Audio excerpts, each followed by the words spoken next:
여러분 모두를 환영합니다. 오늘은 레위기 25장에 보면요. 10절에 제50년을 거룩하게 하여 전국 거민에게 자유를 공포하라.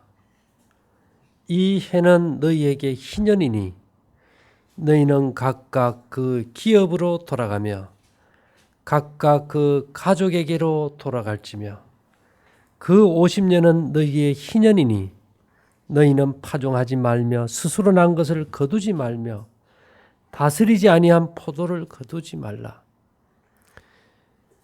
이는 희년이니 너희에게 거룩함이니라. 너희가 밭의 소산을 먹으리라. 이 희년에는 너희가 각기 기업으로 돌아갈지라. 또 25장 50절에는요. 자기 몸이 팔린 해로부터 희년까지를 그 산자와 계산하여 그 연수를 따라서 그 몸의 값을 정할 때에 그 사람을 섬긴 날을 그 사람에게 고용된 날로 여길 것이라. 27장 24절에는요. 그 밭은 희년에 판 사람 곧 그 기업의 본주에게로 돌아갈지라. 예수님이 재림은요 희년에 있답니다. 우리가 희년이 뭔지를 별로 생각해 본 적이 없어요. 종으로 팔렸던 땅을 팔았던 50년째가 되면 다 본래 주인에게 돌아가는 거예요. 우리가 사단에게 팔려서 6,000년 동안 이제 헤매다가 우리가 이제 본 주인에게로 이제 돌아가게 되는데요. 이 희년의 해가 어떤 해인가 하면은 7월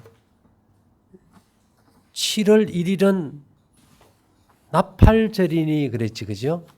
유대력으로 티슈리월이라 그래요. 티슈리월 그 달을.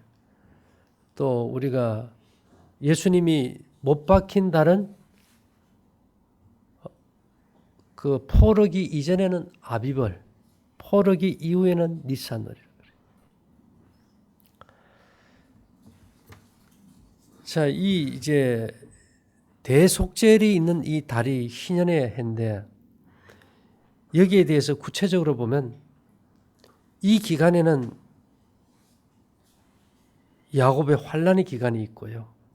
의인이 부활하고 심판이 있고 하늘의 문들이 열리고 이게 숨겨지고 감추어진 날이고 메시아의 결혼식 날이에요. 대관식이 있는 날이고요. 또 신년이라 그랬어요. 그 유대인들은 추수가 끝나면서 이제 새로운 한 해가 이제 시작이 되는데요. 여기서 참 재미있는 사건들이 많은데요. 우리가 아는 바대로 요엘서 3장 31절에 2장 31절에 있는 말씀 알죠? 여호와의 크고 두려운 날이 이르기 전에 해가 어두워지고 그 다음엔요 달이 핏빛같이 변하리라. 해가 어두워지고 달이 핏빛같이 된다. 그런 경우가 있었습니까? 달이 핏빛이 되려면은 어떤 식이 되는가 하면 태양이 있고요. 중간에 지구가 있고요. 그 다음에 달이 일직선이어야 돼요. 근데 그 달이 반드시 보름이어야 돼요. 그러면은 물 속에다 우리가 젓가락을 넣으면 이렇게 딱 구부러져 보이죠. 그죠? 그 태양 빛이 지구에 닿아가지고 굴절이 돼가지고 이 달에게다 빛을 줄 때 그걸 블러드문이라 그래가지고 피처럼 보여요. 근데 이것이 연속적으로 4번 있게 되면 그걸 테트라드라 그래요. 근데 이런 경우가 거의 없다고 봐야지, 그죠? 근데 이런 경우가 있을 때는 특별한 이제 사건들이 있게 되는데, 지난번에 제가 한번 강의한 적이 있는데 이것이 언제 있었는가 하면 성경대로 해서 우리가 이제 그 안식일이 돌아갔을 때 2014년 6월절 보름 있잖아요. 그죠? 그 다음에 초막절은 나팔을 불고 10일지가 심판의 날이고, 그 다음에 언제가 초막절 들어갑니까? 15일부터요. 15일이 무슨 날이에요? 보름날이에요. 6월절 보름날, 그 다음엔요, 초막절 보름. 근데 이것이 2014년 6월절, 2014년 초막절, 2015년 6월절, 2015년 초막절 똑같이 4번 다 그렇게 되죠. 그래서 이것이 한번 생각해 보세요. 여호와의 크고 두려운 날이 이르기 전에 해가 어두워지고 달이 핏빛같이 변하는 이 사건이 2014년, 2015년에서 4번이 연달아 있었어요.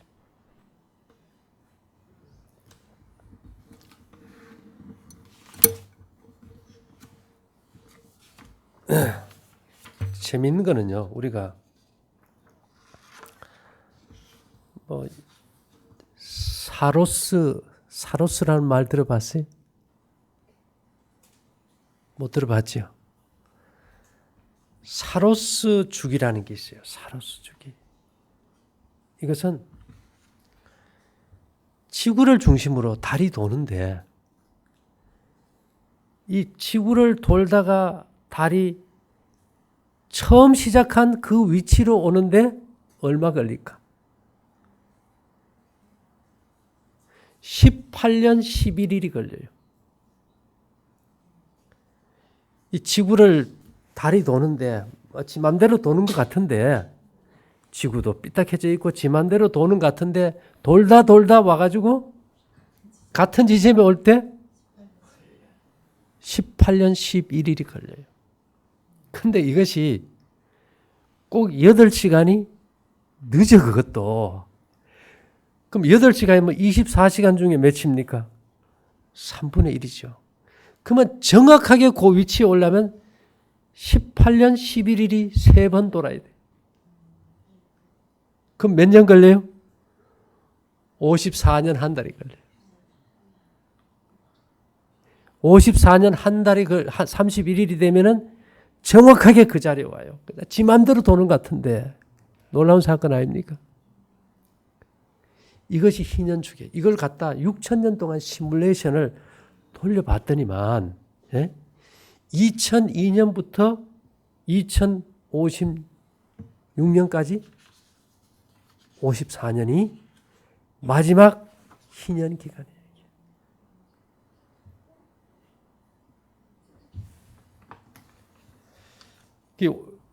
54년 30일 갔다가 6,000년을 쭉 돌려보면은 2002년부터 2056년까지가 이 마지막 그 이스라엘의 12달 이름을 갖다가 쭉 해가지고 돌리면은, 시작을 갖다가 티슈리월로 시작해서 돌리면은 정확하게 티슈리월에 딱 오는데, 이것이 희년이 걸려버려요. 이건 맞출 수 있을까요, 인간이? 만일 1초만 틀려도 달이 핏빛같이 변하는 이 역사가 안 일어나요. 확률적으로 이게 얼마나 될까요?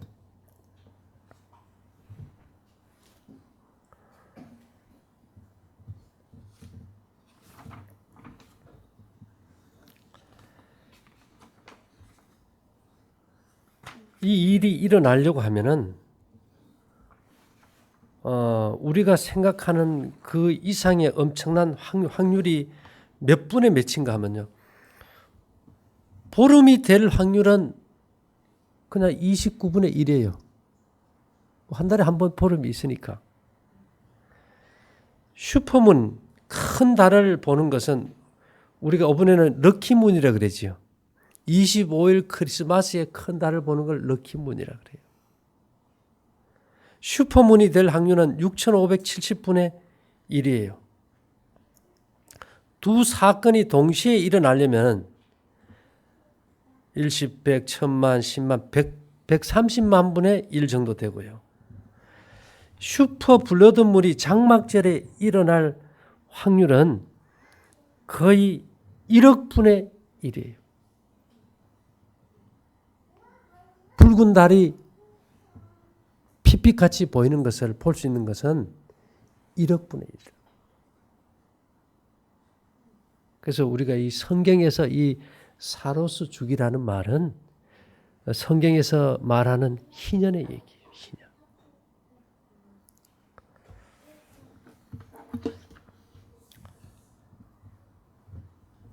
자, 오늘은 조금 우리가 어려운 용어를 좀 쓰는데요. 그 다음에 카오스라는 말이 있어요. 사로스도 있고 뭐도 있어요? 카오스 이론이라 그러는데,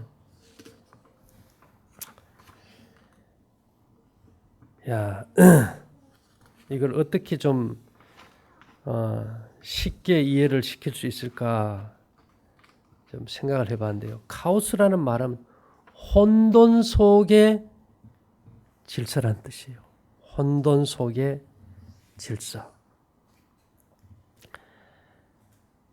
혼돈이라는 말이 성경에 아주 빨리 나옵니다. 예.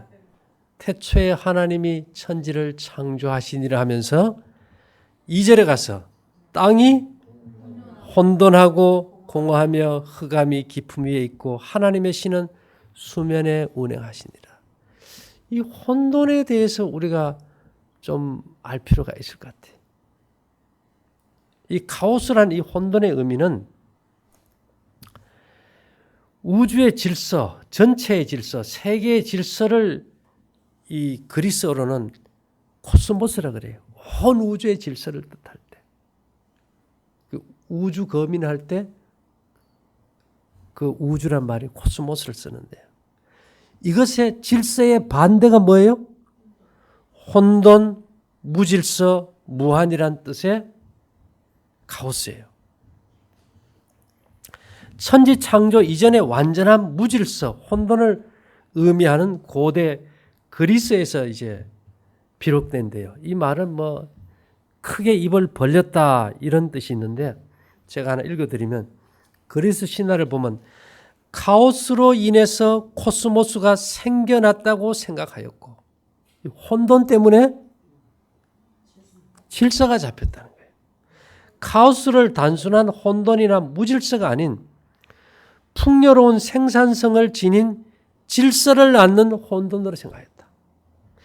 논을 막 갈아놓고 하면 막 삶아놓으면 뭐 혼돈스러운 것 같은데 거기서 싹이 나고 자라고 열매 맺듯이 이 질서를 이루는 바탕이다. 그죠?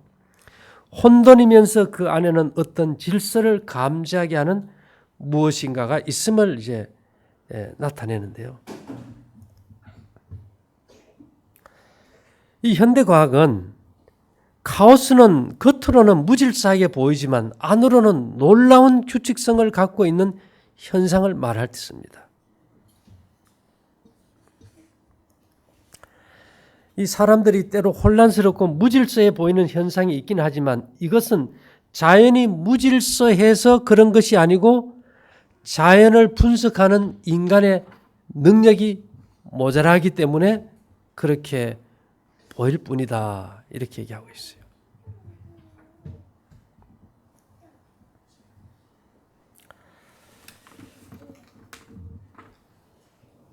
제가 하나 읽어 드릴 테니까 한번 잘 들어보세요.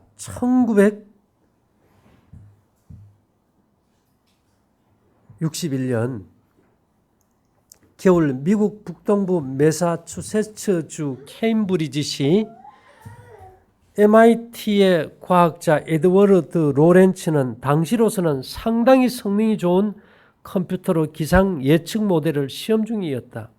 마치 만류 인력의 법칙으로 지구와 행성의 운동 경로를 예측할 수 있듯이 컴퓨터를 통해 정확한 법칙만 발견한다면 날씨를 예측하는 일도 가능하리라고 믿었던 시절이었다. 그러던 어느 날 로렌츠는 몇 달 전에 한번 작업했던 기상 예측 시뮬레이션을 다시 한번 검토하기로 했다. 1분 1초가 아까웠던 그는 이전에 출력한 데이터의 초기 조건을 컴퓨터에 직접 입력하였다. 그리고 1시간 뒤 당시만 하더라도 엄청났던 컴퓨터의 소음을 피해서 차를 한 잔 마시고 돌아온 그는 깜짝 놀랐다. 시뮬레이션 결과가 애초와 달랐다. 도대체 무엇이 문제였을까? 컴퓨터에 직접 입력한 숫자들이 문제였다. 애초 숫자는 0.506127과 같은 소수점 이하 6자리였는데 로렌츠는 그 중에서 0.506처럼 소수점 이하 3자리만 입력한 것이다. 1000분의 1 정도의 차이가 전혀 다른 결과를 낳은 것이다. 바로 카오스 이론이 탄생하는 순간이었다. 그러니까 0.000 몇이 큰 차이를, 초기 차이가.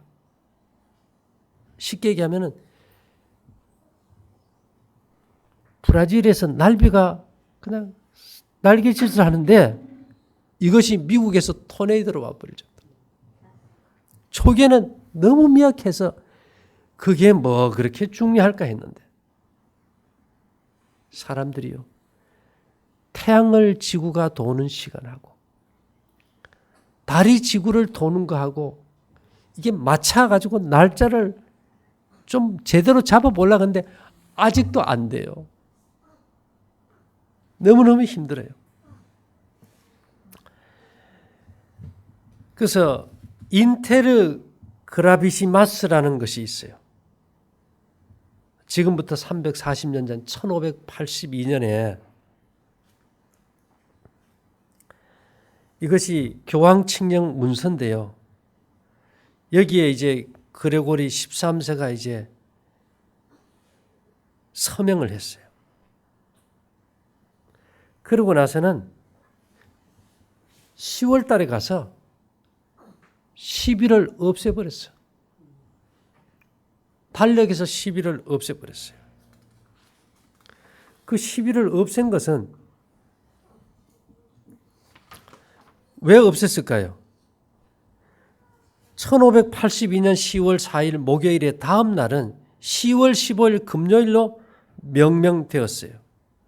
이로써 이 사이의 10일이 역사에서 사라져버렸어요. 태양이 도는 주기가 이게 잘못 안 맞아가지고 역사 속에서 10일을 빼버렸어요. 이것이 얼마나 작은 건데 이런 일이 있었을까요? 원래 로마의 달력은요. 겨울 석 달은 달력이 없었어요.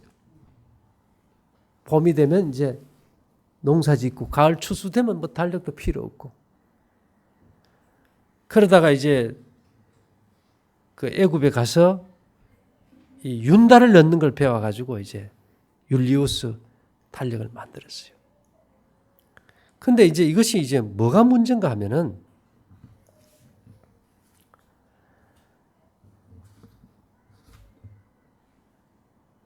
달이, 태양이 말이죠. 가만 서 있고 지구가 그 주위를 이렇게 돌지 않습니까? 이것이 정확한 시간이 365일에서 그치는 게 아니고 365일하고 5시간 48분 45초 96이에요. 그러니까 11분 14초가 차이가 나요. 11분 14초가 1500년 지내니까 열흘이 없어져야 돼요. 11분 14초가 220년마다 하루를 차이를 내요. 윤달을 넣고도. 이제 그런 이제 연유로 그때는 계산을 잘 못하다 보니까 시간이 지나 보니까 이게 열흘씩 차이가 나버린 거예요. 그 다음에 다른 말이죠. 우리가 뭐 한 달 그랬는데 달의 공전 주기는 평균 29일하고 12시간 44분 3초예요. 그 외우려고 그래도 머리 아파요? 안 아파요? 머리 아파요.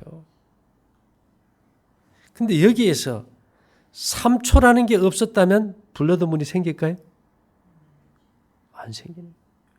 아주 하나님께서는 이 마지막 시대에 달이 핏빛같이 된다는 것을 이루기 위해 가지고 3초라든지 이런 이 지구, 이 태양 주위를 도는 지구가 이 공전이 365일 5시간 48분 45초 96이라는 것이 끝에 96만 안 맞아도 블러드문이 안 생깁니다. 대단한 거지, 그죠?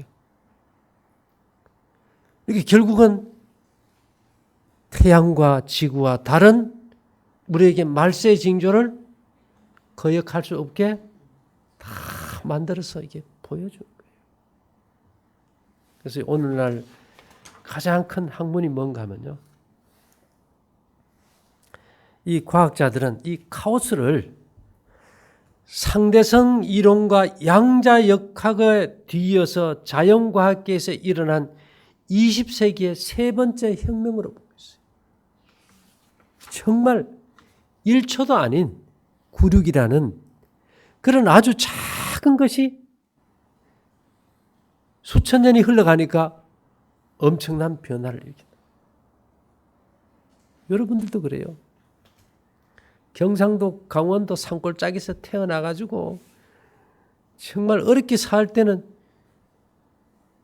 기차 한 번만 보고도 제가 놀란 적이 있는데 그때 여러분들이 자동차 마음대로 운전하고 좋은 집 살 거 생각했어요? 못했어요? 못했어요. 이것도 어쩌면은 카오스 이론이에요. 전혀 생각지 못한 변화가 일어나 버린 거예요.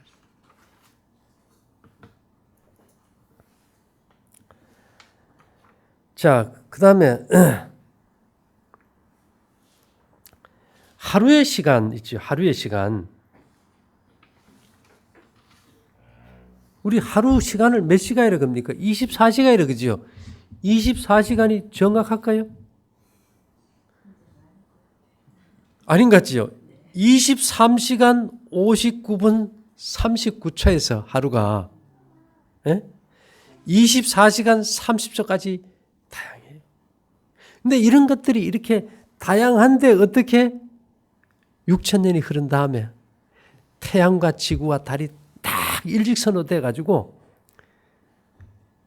태양에서 오는 빛이 지구의 바다에서 굴절이 돼가지고 그 굴절된 빛의 붉은색이 보름달에 정확하게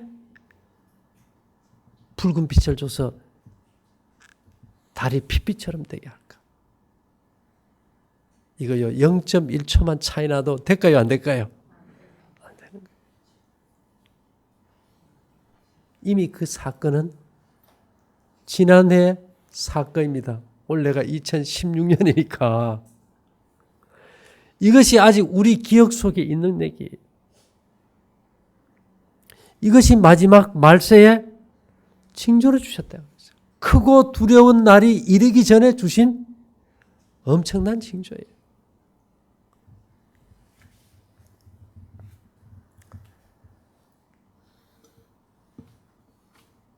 그래서 이 사람들이 태양과 달을 얼마나 연구를 많이 해야 되겠어요. 농사를 지어야 되니까.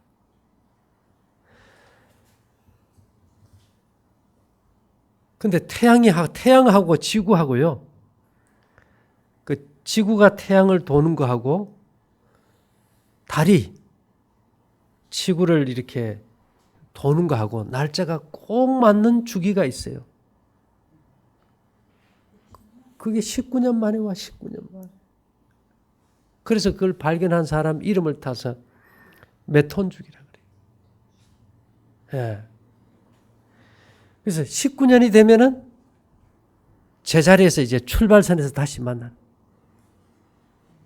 근데 19년 동안에 아까는 지구를 도는 달이 정확하게 제자리에 오는 시간.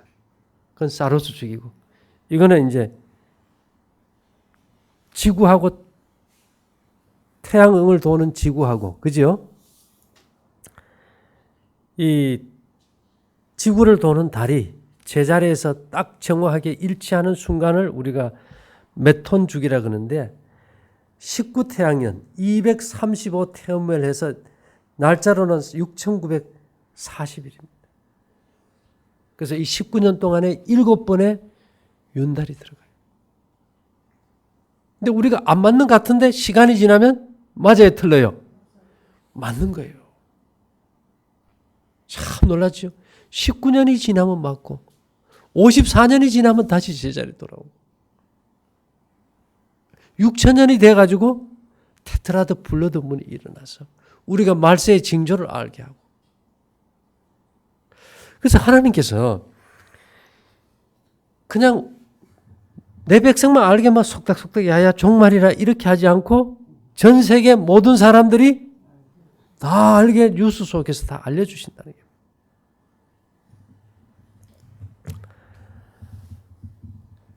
그래서 이 달력이 너무 안 맞다 보니까 1582년 이제 이 우리가 현재 쓰는 이 그레고리 달력을 이제 받아들이게 됐죠. 1582년에는 프랑스, 이탈리아, 스페인, 포르투갈은 12월 9일 일요일에서 바로 20일 월요일로 넘어갔다. 12월 9일에서 20일로 넘어갔으면 그것도 거의 한 열하루 되지, 그죠? 네덜란드에서도 1월 21일 다음 날이 바로 1583년 1월 1일이 되었다. 다들 이제 열흘씩 이제 차이가 나버린 거예요. 자, 그 다음에 1699년 9월 27일 독일의 제국의회에서 새로운 달력의 도입을 동의하여 1700년 2월 18일 다음 날이 3월 1일이 되는 것으로 합의가 이루어지고 이제 달력이 이제 들어오게 됐고요. 그렇다면 우리나라는 언제 이걸 받아들였을까? 아시아권에서는 일본이 처음으로 천황이 메이지 유신을 단행하면서 메이지 5년 12월 2일 다음 날을 1873년 1월 1일로 선포하여 메이지 5년 12월은 단 이틀밖에 없는 역사상 가장 짧은 달로 기록되었다. 일본에서는 달력을 바꾸면서 마지막 달이 며칠밖에 없었어요? 이틀밖에 없었어. 얼마나 달력이 안 맞았으면 30일 달력 중에서 이틀 빼고는 다 바꿔버려. 그래서 일본 사람들은 지금도 양력을 쥐고 태양력을 중시하죠. 우리나라는 대한제국 고종 제위시 음력 1895년, 일본보다 우리가 22년 늦게 9월 9일 다음 날을 1899년 1월 1일로 하여 그레고리력을 공식으로 채택했고요. 중국은 1911년 12월 18일 다음 날이 1912년 1월 1일로. 자, 이 1900년대에 와서 다 우리나라도 뭐 그러니까 1895년, 96년이니까 얼마 안 된 거다, 그죠? 우리 달력 쓰는 것이.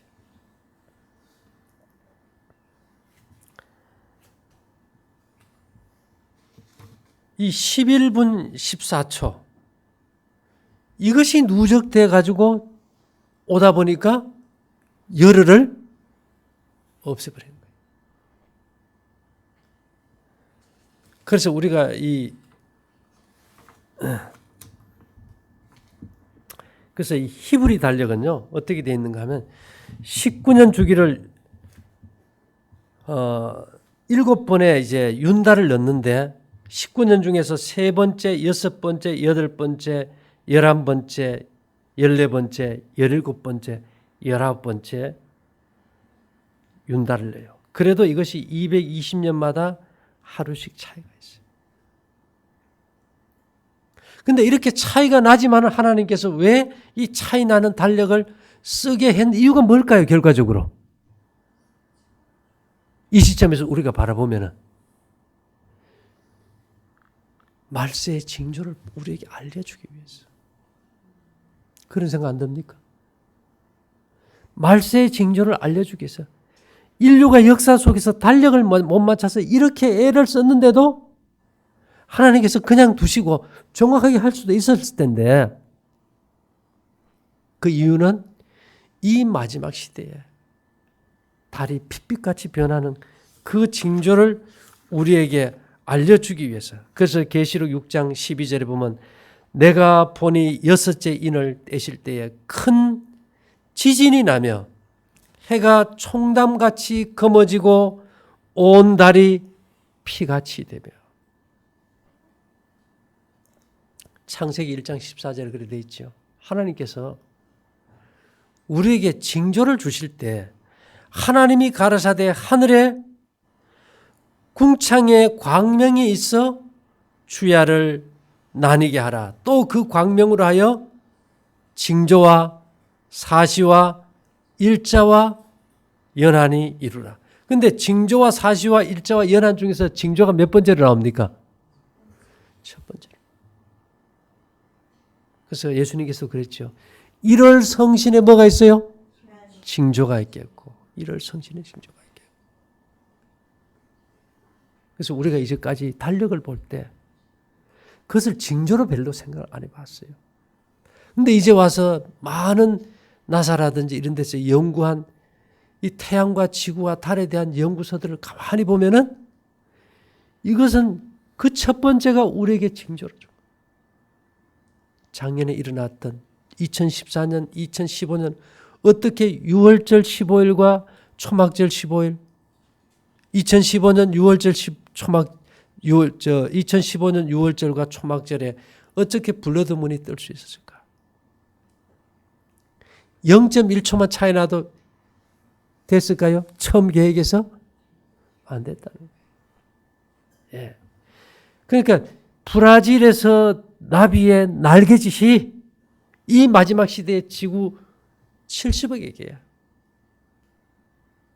토네이도가 같은 확실한 재림의 때 빛을 주기 위해서 하나님께서 역사한 사실이라는 거죠. 이 얘기는요. 이런 징조적인 면에서는 소개 안 됐지만 많은 사람들에게 과학적 현실로서 다 밝혀졌습니까? 뉴스가 다 떠버렸어요. 그래서 우리가 조금 어색한 용어지만 사로스 주기라든지 그 다음에 카오스 이론이라든지 이런 것들을 살펴보면은 야, 달이 핏빛같이 되기 위해서는 0.1초만 하나님께서 잘못 계산했더라도 이 일이 이루어질 수가 없었다. 대단한 거 아닙니까? 대단한 거예요. 달과 지구와 태양이 정확하게 이 각도를 맞추지 않으면 안 되니까. 예. 11분 14초가 220년이 되니까 하루씩 틀어지는 거랑 똑같대요. 그래서 우리가 이 마지막 시대에 어떤 감정적 흥분이 아니고 태초부터 계획하신 하나님의 경륜의 섭리를 따라서 때의 징조를 분별하고 우리가 하나님의 뜻 안에서 그리스도인의 삶을 살아갈 수 있게 되기를 바라면서 마치겠습니다.